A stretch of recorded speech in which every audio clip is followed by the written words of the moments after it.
太原侯郭荣，功在社稷，惠及苍生，遗诏还朝，以当大任。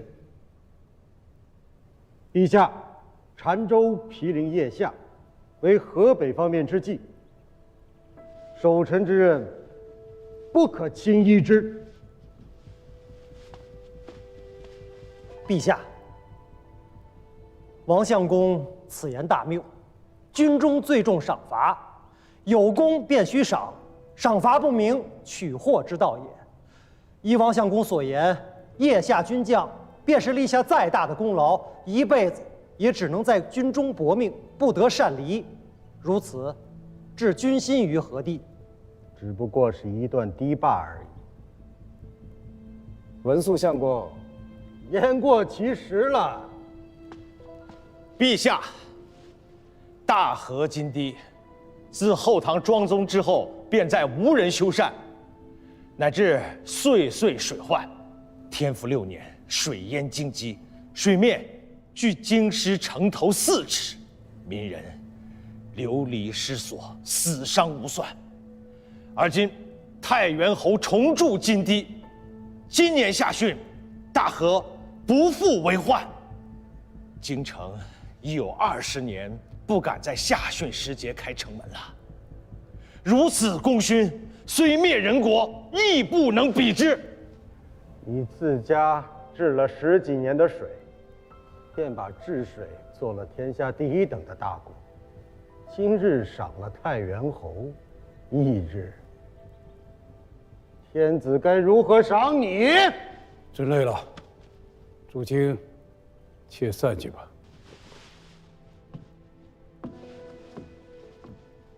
恭送陛下。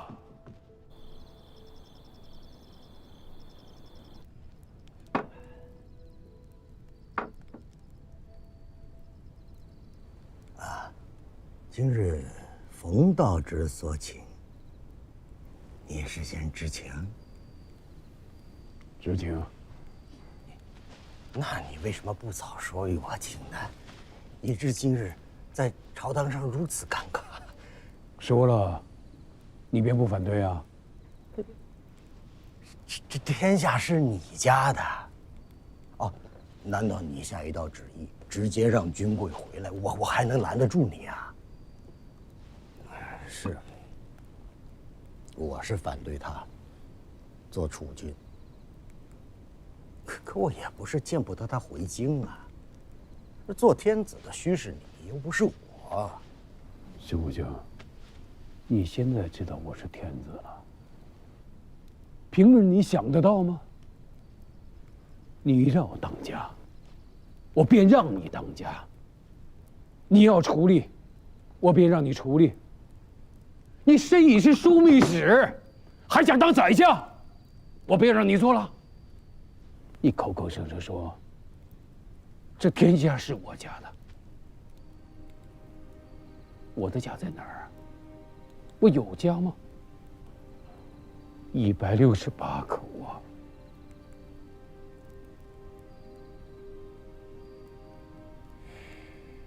男女老幼、妇人婢女加在一起，168条性命活生生血淋淋。你说这天下是我家的，我家在何处？这天子有什么好啊？能抵父母妻儿吗？以前的皇帝都是称孤道寡，我这个皇帝是鳏寡孤独居。你翻翻史书，凶不凶？有我这么凄凉的天子吗？我除了你们几个老兄弟，还有一个董事，一个军贵，就剩下你们了。既然你提到了军贵，那我今天也不叫你官家了。文州，我再劝你一次，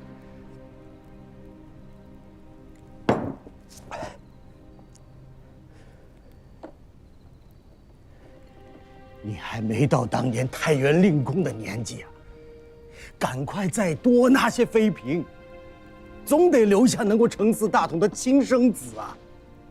是，君贵是好孩子，可是他内里毕竟是姓柴，不姓郭呀。你不要觉得那都一样啊，那从根子上那就不是一回事儿。唐明宗的事情，这才过去多久啊？阴间不远呐！你得看得明白些，不要因为小辈的几句甜言蜜语便糊了你的心。这江山是你家的，是你姓郭的，不能让姓柴的白白占了去，你明白吗？天下江山，老子要来何用？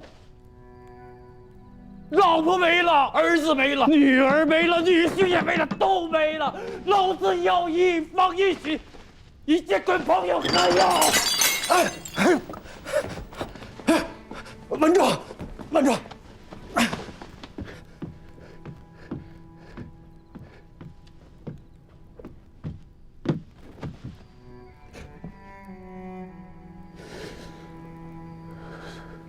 当兵吃粮，老子天生便是吃苦受累的命，那跟老子的家人无关的。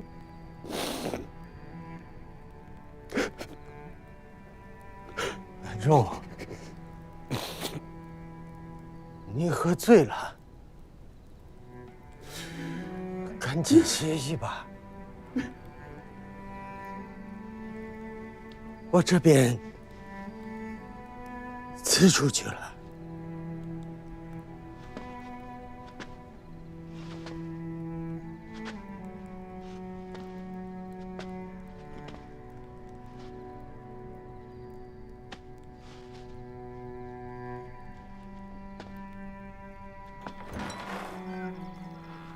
大人，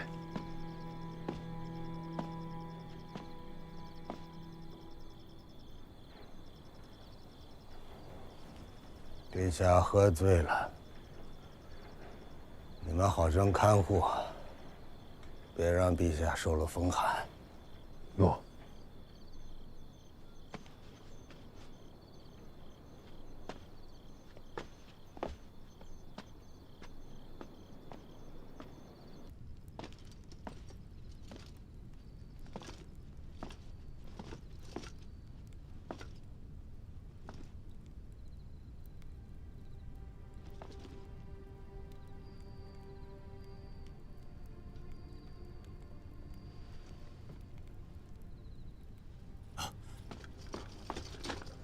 陛下，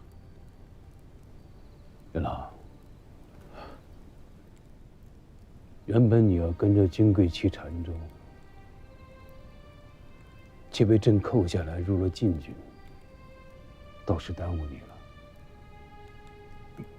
末将不敢，在哪里都是为官家效力。你父子都在禁军之中。上阵父子兵，不外如是。留下你，是知道你跟金贵有兄弟之情。兄弟好啊，只要不反目，能打虎，能断金。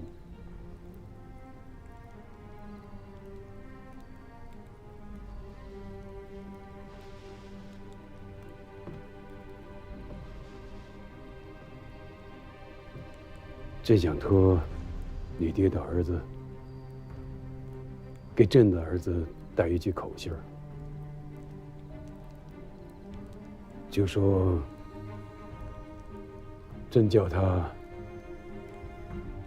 回家来吃饭。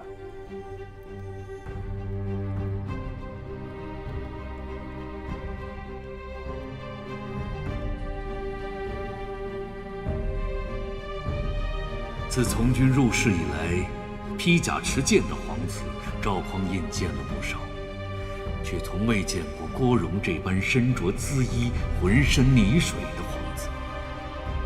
这位后周天子唯一的继承人，终日在修葺清淤的工地上挥汗劳作。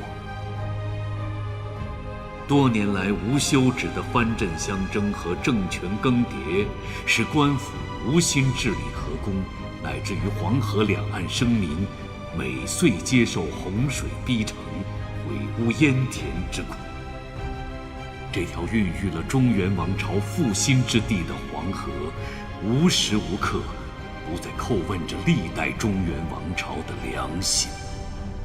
陛下，老臣年迈多病，其骸骨归养林下，望陛下恩准。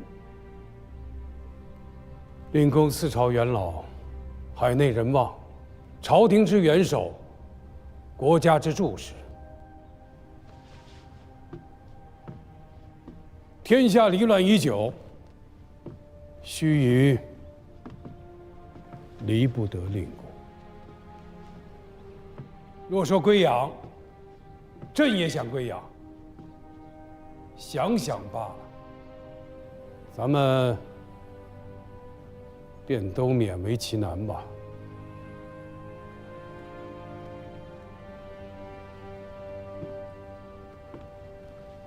立功，陛下。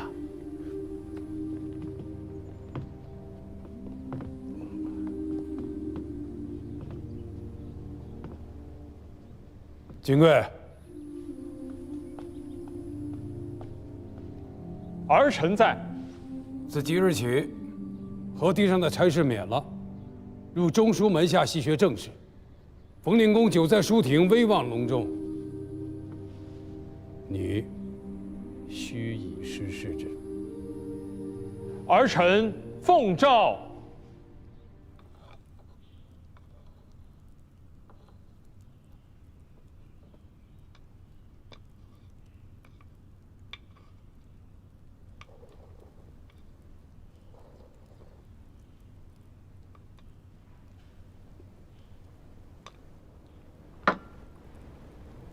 陛下，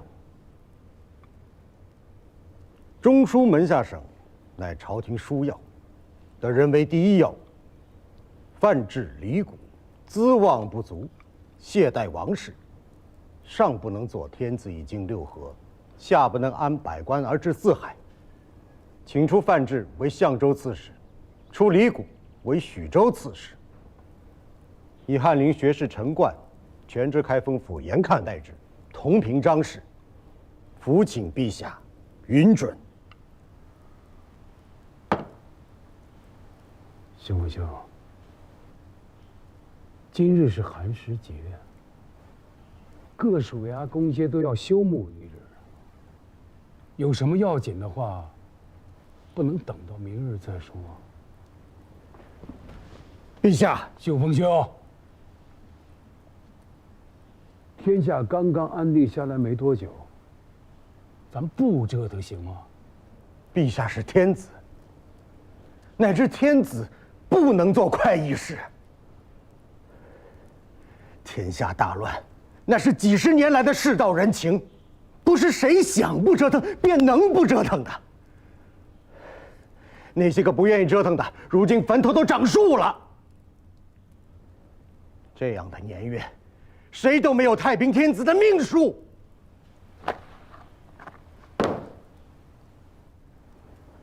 你先下去吧。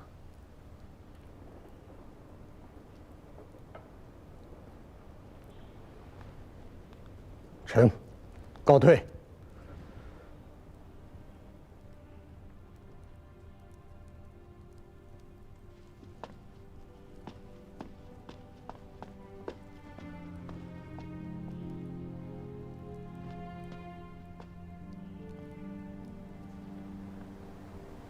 他还是不肯罢休。林公，朕不为天子之事，众兄弟诸事同行。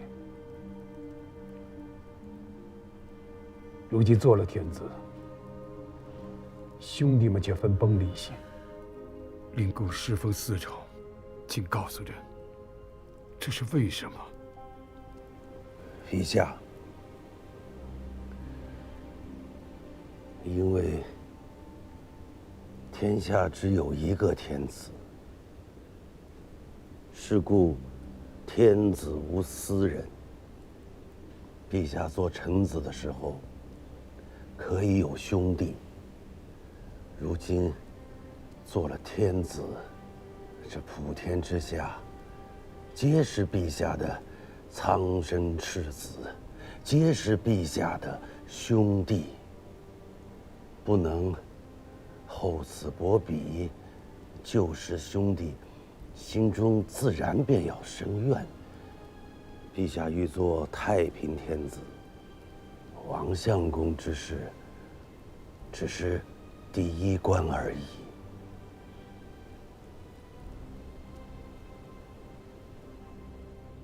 门下，朕承天运，福有四海，念国之政要，当以贤能为本，以宫中为义。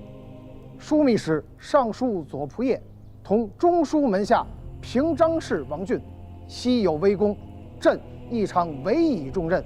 然近来行事乖张，事权妄为，有失臣道，而俊不知悔改，致朝政紊乱，人心不安，故罢其一应职衔，出为商州司马。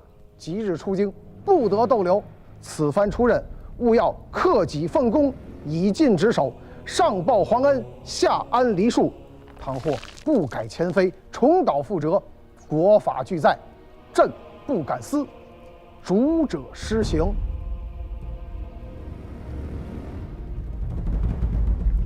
终究还是走到这一步了。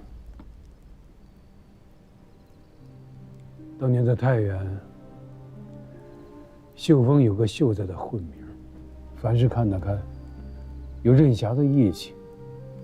每逢木秋之日，他都会从府铺里拎出一瓮酒来，招呼众兄弟们野宴一番。古人说，太平全好做，万世人难存。这老身子天下，刀兵不断，天下人得不到的太平，文武公卿又哪里能得得到？全家人都死得干干净净，纵然是做了天子，又有什么味道？那日秀峰对我说，这天下距离太平还远着呢。这年月，谁也没有太平天子的命数。太平天子，唐太宗是天子啊，算是幼武治太平。朕今年已知天命，可悲呀！50年了，竟是未曾看到过太平年岁是个什么物事。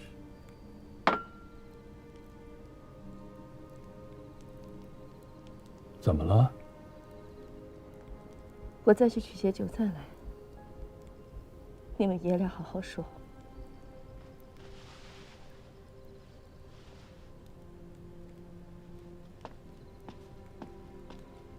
有些事情不能再如往日那般了。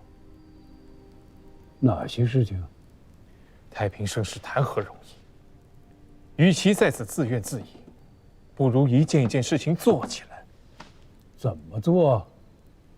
一曰西朝征。眼下局面已经如此艰难，自己人之间就不要再内斗了。不管是文臣武将，只要一心为朝廷效力，纵使天价，也应以大局为重，当任责任。接着说。二曰治牙兵。天下之乱，多起于牙兵骄纵，以下克上，甚至更替庙座。阿爹现在是天下之主，不应再有内外之分，应该将各藩镇牙兵逐步的整编为朝廷禁军。白马一星教门，这我都知道。三曰兴文治。历来大治，都离不开文教之功。朝廷治政，我们应该多用能做事的文臣。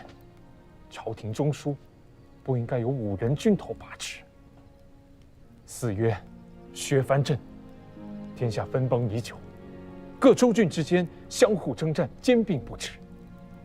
国家动了根基元气，黎庶饱受流离之苦。好大的一个梦！是梦，但不得不做。5月，谋一统。天下之大，国家的税收、农事、水利、文教、政绩、通商，这本身是朝廷该做的事情。若朝廷都做不了、做不好，何谈一统？朝廷政令，在那些藩镇军头眼中如同废纸。就如大河年年泛滥，治河却比登天还难。只因上游有关中出镇，中游还有北汉割据，便是下游，荀彧前还有个慕容彦超，更别提南唐、西蜀、吴越诸藩了，各自成一统序。若天下不能归为一统，所谓的皇帝也好，天子也罢，只不过是养得肥了些的藩镇罢了。这么多的事情，一代人是做不完的，事在人为。